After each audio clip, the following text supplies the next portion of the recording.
যে সমস্ত সদস্য শাস্তি পেয়েছে তারা শাস্তি পাওয়ার যোগ্য। এখানে কোনো রাজনৈতিক নেতৃবৃন্দ এর মধ্যে উপস্থিত ছিল কিনা, ইনভলভ ছিল কিনা, বাইরের কোনো শক্তি এর মধ্যে ইনভলভ ছিল কিনা, সেটার জন্য কমিশন করা হয়েছে। কমিশনের চেয়ারম্যান এখানে আছেন, উনি এটা বের করবেন এবং আপনাদের জানাবেন। বটম লাইন হচ্ছে যে এই সমস্ত আমাদের এই চৌকস সেনার সদস্য যারা প্রাণ হারিয়েছেন, তারা প্রাণ হারিয়েছেন তদানীন্তন বিডিআর সদস্যদের গুলিতে। আমরা নিজেরা এই সমস্ত জিনিস নিয়ে অনেক ভিন্ন মত পোষণ করছি। কেউ কেউ এই জিনিসটাকে ভিন্ন খাতে প্রবাহিত করার চেষ্টা করছে, সেটা আমাদের জন্য মঙ্গলজনক হবে না। আজকে যদি আমার যে উপদেশ আমি কিছু দিয়ে যাব, সেটা যদি আপনারা গ্রহণ করেন, আপনারা লাভবান হবেন, আমি এটা আপনাদের নিশ্চিত করছি। আমরা নিজেরা ভেদাভেদ সৃষ্টি না করি, আমরা নিজেরা ইউনাইটেড থাকি।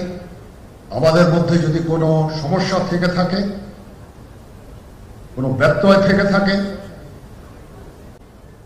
কোনো গ্রিভান্সেস থেকে থাকে, সেটা আমরা আলোচনার মাধ্যমে সমাধান করব।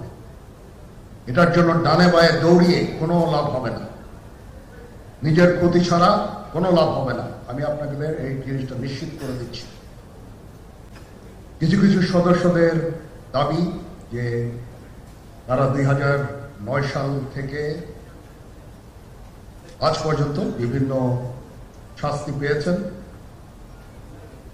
কেউ কেউ দায়ী করছেন যে তারা অযাচিতভাবে শাস্তি পেয়েছেন। এটার জন্য আমি একটা বোর্ড করে দিয়েছি, একজন লেফটেন্যান্ট জেনারেল সেই বোর্ডের সদস্য। প্রথম ফেজে 51 জন সদস্যর ব্যাপারে আমার কাছে রিকমেন্ডেশন নিয়ে এসেছে। তার রিকমেন্ডেশনের অধিকাংশই আমি গ্রহণ করেছি এবং আরো বেশি আমি দিয়েছি। নেভি এয়ারফোর্সও তাদের এই কার্যক্রম চালিয়ে যাচ্ছে। আমার স্ট্যান্ড পয়েন্ট হচ্ছে, যদি কেউ অপরাধ করে থাকে সেটার জন্য কোনো ছাড় হবে না, বিন্দু মাত্র ছাড় নাই। আমি আপনাদের পরিষ্কার করে দিচ্ছি, it is a discipline force. Discipline ফোর্সকে ডিসিপ্লিন থাকতে দেন। আজকে এই যে দেশের ক্রান্তি লগ্নে সমস্ত বাহিনী, সমস্ত অর্গানাইজেশন বিপর্যস্ত হয়ে পড়েছে। খালি সেনাবাহিনী টিকে আছে, বিমান বাহিনী টিকে আছে, নৌবাহিনী টিকে আছে। কেন? Because of discipline. তারপরেও আমি আমার অফিসারকে আদেশ দিয়েছি, যদি সামান্যতম কোনো সন্দেহের অবকাশ থাকে, কোনো কার বিরুদ্ধে যেই অ্যাকশন নেওয়া হয়েছে, অপরাধী কিনা যদি সামান্য কোনো সন্দেহের অবকাশ থাকে, সেটা তাদের ফেভারে যাবে। এটা হচ্ছে আমার ঢালাও নির্দেশ। সেই হিসাবে বিভিন্ন প্রস্তাব আমার কাছে এসেছে। কোনো কোনো প্রস্তাবে আমি আরো আমার নিজে থেকে যোগ করে আরো বেশি আমি দিয়েছি। এভাবে পর্যায়ক্রমে অফিসাররা অ্যাপিয়ার করবে, আসবে এবং তাদের এই জিনিসগুলো আমরা দেখব। দেখে যদি মনে হয় যে তাদেরকে করার অবকাশ আছে কিছু, অবশ্যই আমরা করব। এটা ন্যায় নীতিতে আমরা প্রতিষ্ঠিত থাকব ইনশাআল্লাহ। আপনারা কিছু মনে করবেন না, আজকে আমি একটু পরিষ্কার করে আমি কথা বলতে চাই। আপনাদের সবার হয়তো ভালো নাও লাগতে পারে, কিন্তু বিশ্বাস করেন, আমার এটা যদি আপনারা গ্রহণ করেন, আপনারা লাভবান হবেন, কোনো ক্ষতি হবে না দেশের। আমার অন্য কোনো আকাঙ্ক্ষা নাই। আমার একটাই আকাঙ্ক্ষা, দেশ এবং জাতিটাকে একটা সুন্দর জায়গায় রেখে ছুটি করা। I had enough. Was last 7-8 months I had enough. আমি চাই দেশ এবং জাতিকে একটা সুন্দর জায়গায় রেখে আমরা সেনানিবাসে ফেরত আসব।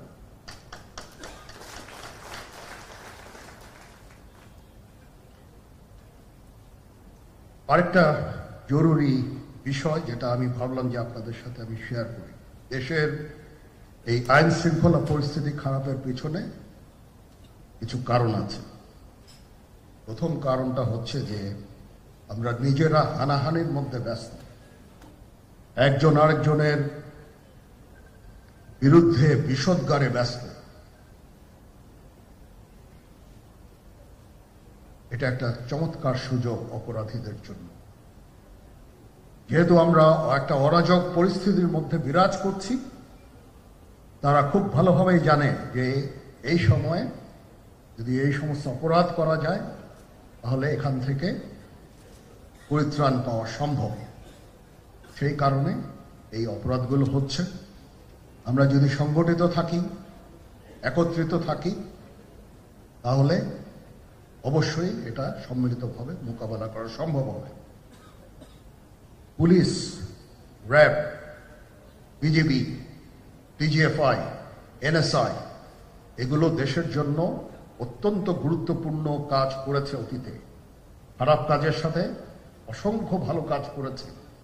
আজকে যে দেশের স্থিতিশীলতা, দেশটাকে যে এত বছর স্থিতিশীল রাখা হয়েছে, এটার কারণ হচ্ছে এই সশস্ত্র বাহিনীর বহু সেনা সদস্য, সিভিলিয়ান সবাই মিলে এই অর্গানাইজেশনগুলোকে, অসামরিক, সামরিক সবাই মিলে এই অর্গানাইজেশনগুলোকে এফেক্টিভ রেখেছে। সেই জন্য আজকে সুন্দর, এতদিন ধরে আমরা একটা সুন্দর পরিবেশ পেয়েছি।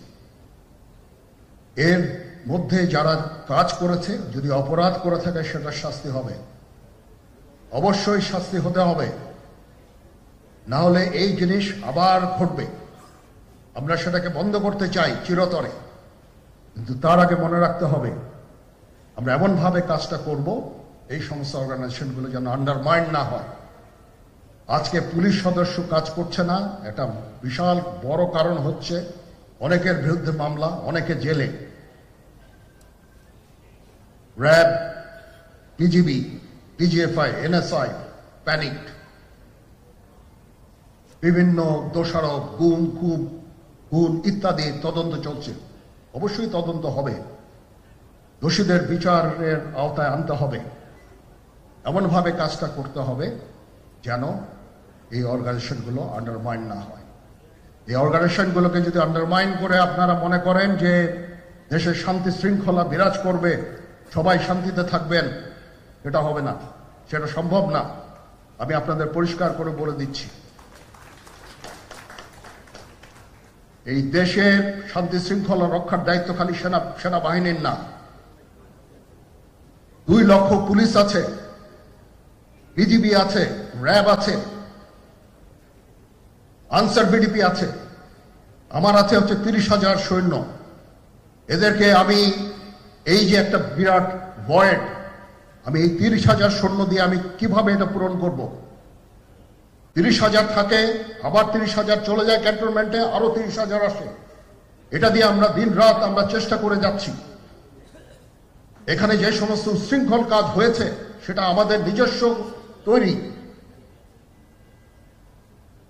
এটা আমাদের নিজস্ব ম্যানুফ্যাকচার, আমরা নিজস্ব এইগুলো তৈরি করেছি। এই বিপরীতমুখী কাজ করলে এসে কখনো শান্তি শৃঙ্খলা আসবে না, এই জিনিসটা আপনাদের মনে রাখতে হবে।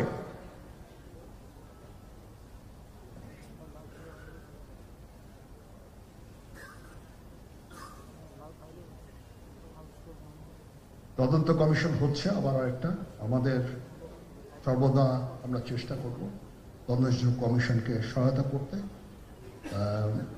যে ধরনের সাহায্য সহযোগিতার প্রয়োজন হয় আমরা করব।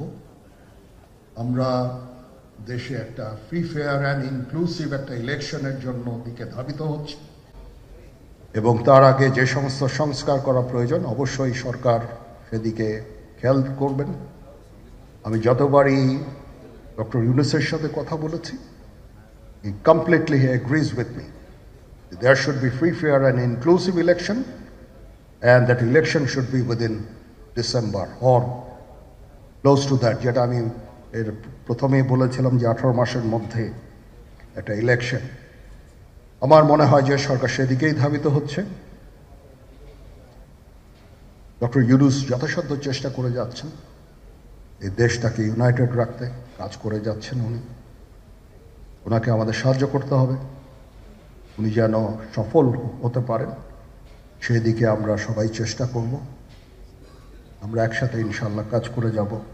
আসেন আমরা নিজেদের মধ্যে মারামারি কাটাকাটি না করে আমরা উই ইউনাইট আওয়ারসেলস, দেশ জাতি যেন একসাথে থাকতে পারি সেদিকে আমাদের কাজ করতে হবে। আমাদের মধ্যে মতের বিরোধ থাকতে পারে, চিন্তা চেতনার বিরোধ থাকতে পারে, কিন্তু দিন শেষে যেন আমরা সবাই দেশ এবং জাতির দিকে খেয়াল করে আমরা যেন এক থাকতে পারি। তাহলে এই দেশটা উন্নত হবে, এই দেশটা সঠিক পথে পরিচালিত হবে। না হলে আমরা আরো সমস্যার মধ্যে পড়তে যাব। বিশ্বাস করেন, we don't want to head, ওইদিকে আমরা যেতে চাই না। আমি আপনাদের সতর্ক করে দিচ্ছি, পরে বলবেন যে আমি সতর্ক করিনি। আমি আপনাদের সতর্ক করে দিচ্ছি,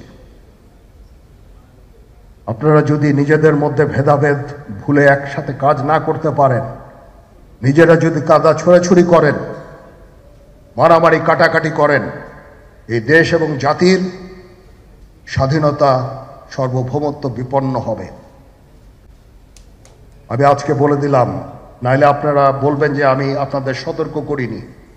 আমি সতর্ক করে দিচ্ছি আপনাদের, এই দেশ সুখে শান্তিতে থাকতে চাই।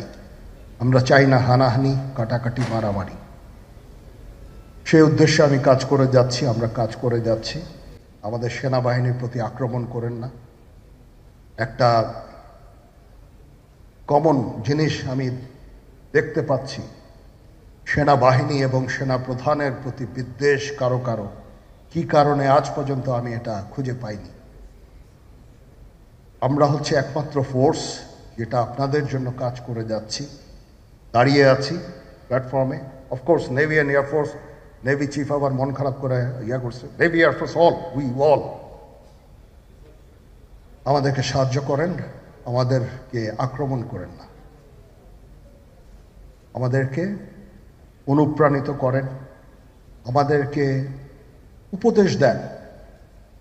কোনো একটা সমস্যা হয়ে গেলে আমি যেন নুরুদ্দিন স্যারের স্বর্ণপন্ন হই এবং উনি আমাকে উপদেশ দেন, সিনিয়র জেনারেলরা আমাকে উপদেশ দেন, আমি সবার কাছে স্বর্ণপন্ন হই।